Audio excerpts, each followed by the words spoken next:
The head of the Australian Federal Police says he's urgently reviewing war crimes allegations against 3 prominent Sri Lankans. The claims revolve around acts allegedly committed during the final months of Sri Lanka's bloody civil war. 2 of the 3 men have connections to Australia. One's the serving Sri Lankan High Commissioner. The third is the country's president, and he'll be in Australia next week at the Commonwealth Heads of Government meeting, as Sarah Dingle reports. For Chogam, human rights in Sri Lanka was already a touchy subject. Canada says it's deeply concerned, and the Australian government is being lobbied to raise the issue next week. But now there's another complication. These allegations have come to light since the Sri Lankan High Commissioner has come to Australia. These allegations are now being looked at by the Australian Federal Police. Sri Lanka, Sri Lanka. Those allegations relate to war crimes and are levelled at 3 Sri Lankan state officials, including the country's representative in Australia. Such allegations are baseless and unsubstantiated. In the contrary, I have been commended for my role during the period of my career. The Australian Federal Police is evaluating a legal submission made by the International Commission of Jurists calling for an investigation of senior Sri Lankan military and state officials for war crimes and crimes against humanity. We asked for that to be assessed as a matter of urgency, and that assessment is still ongoing. 730 understands the allegations of war crimes point to 3 senior figures in particular. Sri Lanka's representative in Australia, High Commissioner Admiral Thisara Samarasinha, who was a commander of naval operations in the war-ravaged north.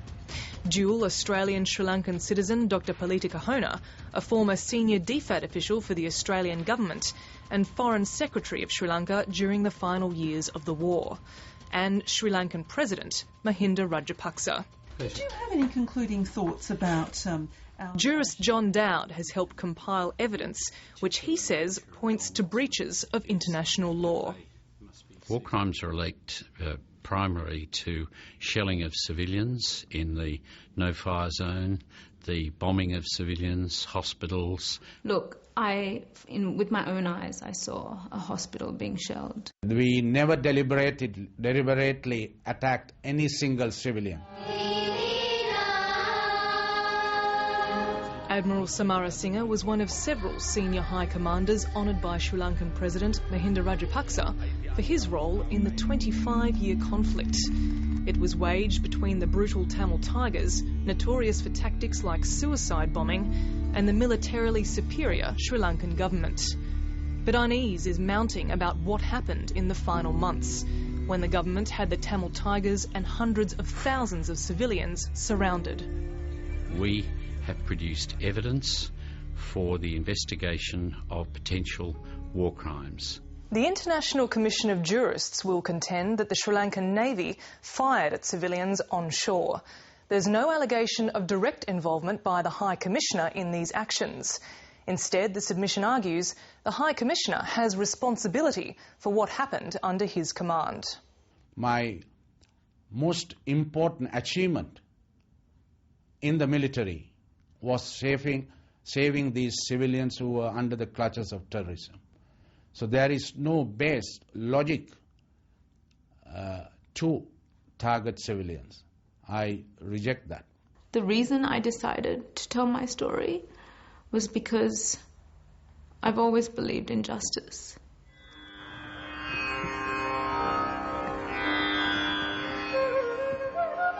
In the final months, international observers fled. It was a closed war, but now one young Australian has come forward with her account of what happened. And I really want Australians to understand that I saw a massacre of people. The story of Meena Krishnamurthy is crucial to the war crime submission. She's one of just 3 Australians who were in the conflict zone until the end, and she's the only one to ever be identified. I really wanted to learn Tamil. In 2004, she travelled to Sri Lanka to work in an orphanage. There, she met her partner, a man who she says worked as an accountant within the civil administration of the LTTE, the militant Tamil Tigers. But in 2008, when the war intensified, they joined crowds of displaced Tamils on the move. As medical supplies and food in the battle zone ran out, Meena Krishnamurthy began to help in the hospitals, where she befriended a doctor. And my partner begged me not to go. He was like, look, you know, they bomb hospitals, just don't go. I beg you, don't go. And only because of that, I didn't go. And that doctor who I got to know, she went that morning at 7:30 or 6:30, and she was killed by 9:30 because while she was administering a patient, a shell, like not just one, many shells fell at that hospital, and I went to her funeral. I would categorically say it is not the learning of Sri Lankan military to fire at a hospital. That has never happened in our military. Meena Krishnamurthy and her partner had a compelling reason to worry about the safety of hospitals. She was carrying their child. So I went to the hospital with contractions, and when I was there, they told me that my child was dead.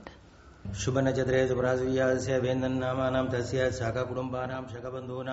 didn't even get to see him. They just put him in a bucket and then, buried him. You know, I was ready to be a mother.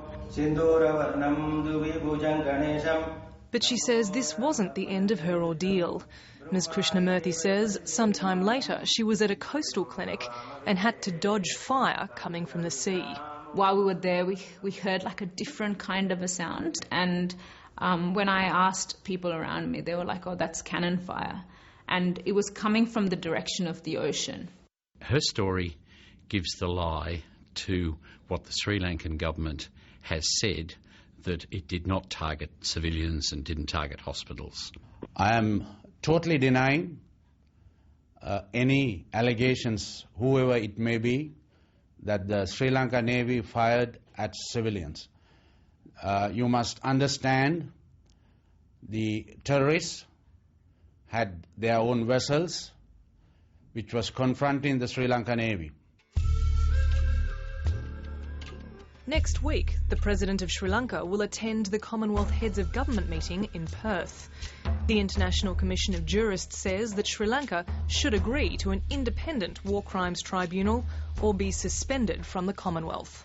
They've got to take membership seriously, and the war crimes tribunal necessity in Sri Lanka is overwhelming. Meena Krishnamurthy's claims are untested, but the International Commission of Jurists is taking her evidence seriously. It's not just Tamils, for all the people that were affected personally by the war and who have been persecuted. The least we can ask for is some sort of justice. So I have absolutely no fear of such allegations, because the best is the truth, and I know the truth.